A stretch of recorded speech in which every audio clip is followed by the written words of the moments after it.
حقیقت یہ ہے کہ اللہ لوگوں پر بہت فضل فرمانے والا، لیکن اکثر لوگ شکر ادا نہیں کرتے. یعنی کہ بیماری وغیرہ پھیل گئی تھی تو وہاں سے لوگ بھاگ آئے تھے، تو اللہ تعالیٰ نے موت کا تو بھرا کہ ہزاروں کی تعداد میں، تو اللہ تعالیٰ نے کہا موت ان کو آ جائے تو آ گئی، پھر اللہ تعالیٰ نے ان کو دوبارہ زندہ کیا. حقیقت یہ ہے کہ اللہ لوگوں پر بہت فضل فرمانے والا ہے، لیکن اکثر لوگ شکر ادا نہیں کرتے.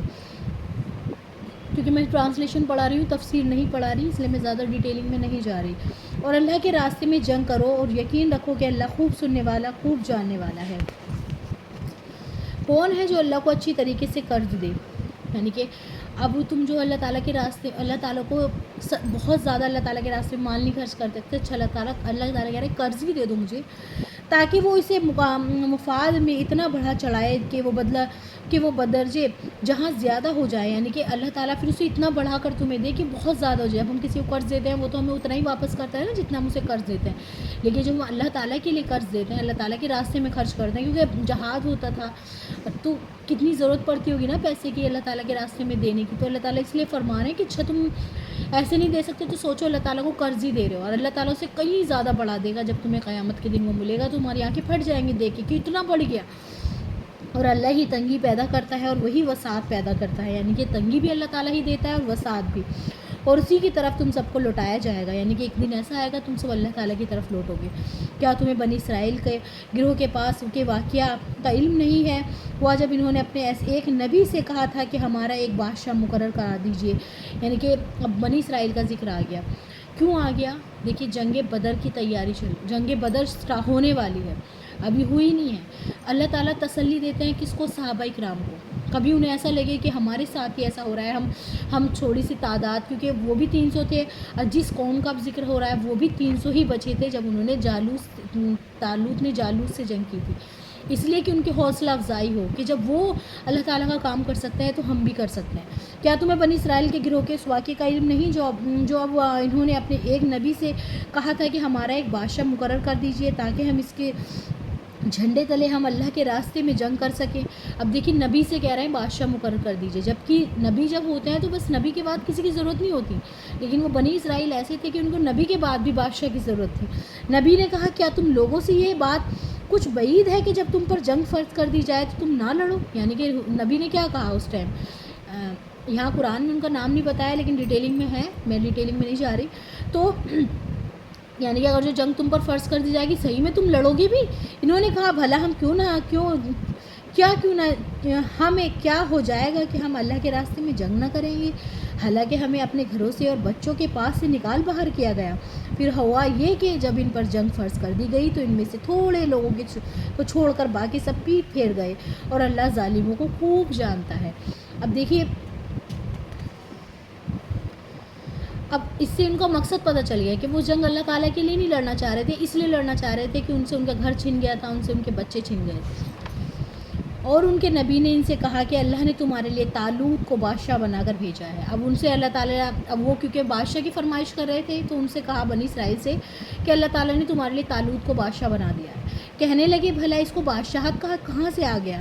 ہم اس کے مقابلے میں بادشاہ کی زیادہ مستحق ہیں. یعنی کہ اب جب طالوت علیہ السلام کو اللہ تعالیٰ نے بادشاہ بنا دیا تو کیا کہنے لگے ان کو کیسے بادشاہ بنا دیا؟ ہم زیادہ پاورفل ہیں، ہم زیادہ امیر ہیں، یہ تو غریب لڑکا ہے، اس کو کیسے اللہ تعالیٰ نے بادشاہ بنا دیا؟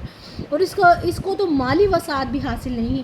نبی نے کہا اللہ نے ان کو تم پر فضیلت دی ہے، فضیلت دے چکا ہے. یعنی کہ اللہ تعالیٰ نے ان کو تم پر فضیلت دے چکا ہے اور انہیں علم اور جسم میں تم سے زیادہ وسعت عطا کی ہے. یعنی کہ اللہ تعالیٰ نے یہاں دولت کا ذکر ہی نہیں کیا، اللہ تعالیٰ جس سے راضی ہوتا ہے اس کو علم کی سمجھ دیتے ہیں، اور ان کو جسم میں بھی اللہ تعالیٰ نے طاقت دے دی ہے.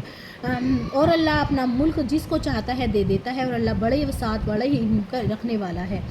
اور ان سے ان کے نبی نے کہا نبی نے یہ بھی کہا کہ طالوت کی بادشاہت کی علامت یہ ہے کہ تمہارے پاس وہ صندوق واپس آ جائے گا جس میں تمہارے پروردگار کی طرف سے سکینت کا سامان ہے. اور موسیٰ اور ہارون نے جو سکینت کا سامان ہے اور موسیٰ اور ہارون نے جو اشیاء چھوڑے تھے ان میں سے کچھ باقی مانند چیزیں ہیں، اسے فرشتے اٹھائے ہوئے لائیں گے، اور تم مومن ہو تو تمہارے لیے اس میں بڑی نشانی ہے. یعنی کہ وہ صندوق جس میں عصا اور موسیٰ علیہ السلام کی جو نشانیاں تھیں وہ چیزیں ہیں، اور وہ تمہارے پاس آ جائے گا. وہ کس نے چھین لیا تھا؟ جب انہیں وہاں سے نکالا گیا تھا. تو کہ وہ تمہارے پاس آ جائے گا، اور اس کی نشانی کیا ہوگی؟ اسے فرشتے اٹھائے ہوئے لائیں گے. یہ ہے طالوت علیہ السلام کی بادشاہ بننے کی نشانی. دیکھیے اللہ تعالیٰ ان کو کس قدر معجزے دکھاتا تھا، پھر بھی وہ اللہ تعالیٰ کی نافرمانی ہی کرتے تھے. چنانچہ جب طالوت لشکر کے ساتھ، اب تو پھر انہوں نے اس بات کو تسلیم کر لیا کہ چلو ٹھیک ہے اب ہم ان کو بادشاہ مانتے ہیں، کیونکہ ان کے پاس کیا آ گیا؟ صندوق آ گیا. چنانچہ جب طالوت لشکر کے ساتھ روانہ ہوا تو اس نے لشکروں والوں سے کہا کہ اللہ ایک دریا کے ذریعے تمہارا امتحان لینے والا ہے. دیکھیے اللہ تعالیٰ ٹیسٹ ضرور لیتے ہیں. جو شخص اس دریا سے پانی پیے گا میرا آدمی نہیں ہوگا، اور جو اسے نہیں چھوئے گا وہ میرا آدمی ہوگا. علاوہ کہ کوئی اپنے ہاتھ سے ایک چلو بھر لے تو کچھ حرج نہیں، یعنی کہ ایک گھونٹ لے لے تو کوئی بات نہیں. پھر وہ ہوا یہ کہ تھوڑے آدمیوں کے سوا باقی سب نے اس دریا سے خوب پانی پیا.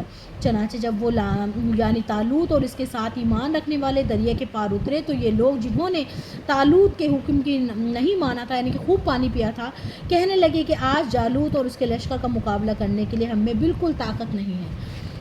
کیونکہ ان کی آزمائش تھی. اب اللہ تعالیٰ کو تو چھاڑنا تھا نا. سبھی ایمان کا دعویٰ کر رہے تھے اس ٹائم کہ ہم بھی اللہ تعالیٰ کے لیے لڑ رہے ہیں، ہم بھی اللہ تعالیٰ کے لیے لڑ رہے ہیں. پھر اللہ تعالیٰ نے ایک ٹیسٹ دیا کہ تمہیں اس دریا سے پانی نہیں پینا، اور صرف اگر جو اچھا ہے ایسا ہے کہ ایک چلو پی لو، اس پر کوئی گناہ نہیں. لیکن ان سب نے خوب پانی پیا، خوب پانی پیا.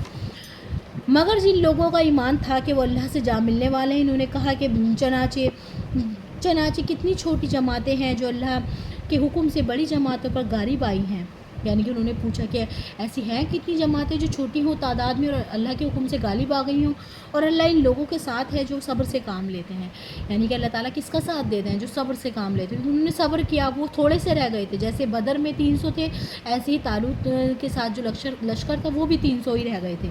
اور جب یہ لوگ جالوت کے آمنے سامنے ہوئے تو انہوں نے کہا اے ہمارے پروردگار، صبر و استقلال کے صفت ہم پر اڑیل دے، ہمیں ثابت قدمی بخش دے، اور ہمیں ان کافر قوموں کے مقابلے میں فتح و نصرت عطا فرما. بہت پیاری دعا ہے یہ بھی. ربنا افرغ علینا صبرا وثبت اقدامنا وانصرنا علی القوم الکافرین. جب بھی ایسا ہو، جھگڑے ہو رہے ہوں یا پھر ہم کسی کے دشمن کے سامنے کھڑے ہوں، تو ہمیں اس دعا کو پڑھنا چاہیے. چنانچہ انہوں نے اللہ کے حکم سے اس جالوت کے ساتھیوں کو شکست دی، اور داؤد نے جالوت کو قتل کیا. کس نے؟ داؤد علیہ السلام نے. اور اللہ نے اس کو سلطنت اور دانائی عطا کی، اور جو علم چاہا اس کو عطا فرمایا. یعنی کہ داؤد علیہ السلام نے کس کو مارا تھا؟ جالوت کو مارا تھا. اس میں ایک نوجوان تھے، اور انہوں نے ان کے وہ نشانہ لگانے میں وہ تھے، کیونکہ جالوت جو تھا پورا کورڈ تھا، لیکن انہوں نے ایسا نشانہ لگایا کہ وہ وہیں ڈھیر ہو گیا. اگر اللہ لوگوں کو ایک دوسرے کے ذریعے دفاع نہ کرے تو زمین میں فساد پھیل جائے، لیکن اللہ تمام جہانوں پر بڑا فضل فرمانے والا ہے. یہ اللہ کی آیت ہیں جو ہم آپ کے سامنے ٹھیک ٹھیک بڑھ کر سناتے ہیں، اور آپ بے شک ان پیغمبروں میں سے ہیں جو رسول بنا کر بھیجے گئے ہیں. یعنی کہ دیکھیے ابھی قصہ اللہ تعالیٰ نے کیوں فرمایا؟ کیونکہ جنگ بدر ہونے والی ہے، جس سے صحابہ اکرام کے قلب کو تسلی ملے، اور ان کو ان کے ایمان میں مضبوطی آئے کہ ہمیں فتح مل سکتی ہے. اللہ تعالیٰ پریپیئر کر رہے ہیں ایک طریقے سے کس کو؟ صحابہ اکرام کو.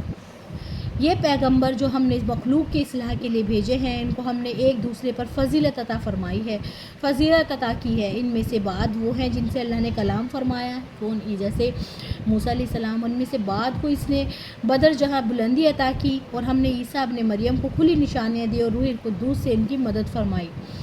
اور اگر اللہ چاہتا تو ان کے بعد آنے والے لوگ اپنے پاس روشن دلائل آ جانے کے بعد آپس میں نہ لڑتے، لیکن انہوں نے خود اختلاف کیا. چنانچہ ان میں سے کچھ وہ تھے جو ایمان لائے، اور کچھ وہ ہیں جنہوں نے کفر اپنایا. اگر اللہ چاہتا تو وہ آپس میں نہ لڑتے، لیکن اللہ وہی کرتا ہے جو وہ چاہتا ہے. یعنی کہ اختلاف کب آیا؟ آپس کی ضد کی وجہ سے، آپس کی. یہاں اللہ تعالیٰ یہی فرمانا ہے کہ اللہ تعالیٰ نے تمام پیغمبر بھیجے. تل کا رسول ہویا، ہمارا 3rd پارہ اسٹارٹ ہو گیا یہاں سے. تمام رسول بھیجے، کچھ تو اللہ نے ایک کو ایک پر فضیلت دی، کسی سے اللہ تعالیٰ ہم کلام ہوئے، کسی کو اور فضیلت دی. پھر عیسیٰ علیہ السلام کا ذکر اللہ تعالیٰ نے فرمایا. پیدر پہ اللہ تعالیٰ نے نبی بھیجے. یعنی کہ اگر جو اللہ تعالیٰ چاہتے تو سب ایک ہی دین پر ہوتے، ایک ہی دین کے پیروکار ہوتے، لیکن انہوں نے اختلاف جو کیا، آپس میں اختلاف کیا. چنانچہ ان میں سے کچھ وہ تھے جو ایمان لائے، یعنی کچھ تو اللہ تعالیٰ کی، کچھ نے بات مانی، اور کچھ وہ جنہوں نے کفر اپنایا. یعنی کہ اللہ تعالیٰ 2 راستے اللہ تعالیٰ نے دکھا دیے تھے. کچھ نے تو اللہ تعالیٰ کی، کچھ لوگوں نے تو ایمان لیا، اللہ تعالیٰ کی بات مانی، نبیوں کی بات مانی، اور کچھ نے جو ہے کفر اختیار کیا. اور اللہ چاہتا تو آپس میں نہ لڑتے. اگر جو اللہ چاہتا تو نہ لڑتے، لیکن اللہ تعالیٰ نے اختیار دے رکھا ہے نا ابھی لوگوں کو اس چیز میں کہ تم مانو یا نہ مانو، لیکن اللہ وہی کرتا ہے جو وہ چاہتا ہے۔ چلیے یہیں تک رہنے دیتے ہیں، انشاءاللہ پھر ہم اس کو مکمل کر دیں گے۔ اللہ تعالیٰ ہم نے جو پڑھا ہے سمجھا ہے اسے قبول فرما لیجیے، اور ہمارے گناہوں کو ہماری غلطیوں کو معاف فرما دیجیے، اور ہمیں جو ہے بہترین دین کی سمجھ عطا فرمائیے۔ وآخر دعوانا ان الحمد للہ رب العالمین برحمتک یا ارحم الراحمین۔ سمیعنا وأطعنا غفرانک ربنا وإلیک المصیر۔ ربنا تقبل منا انک انت السمیع العلیم۔ اللہ حافظ۔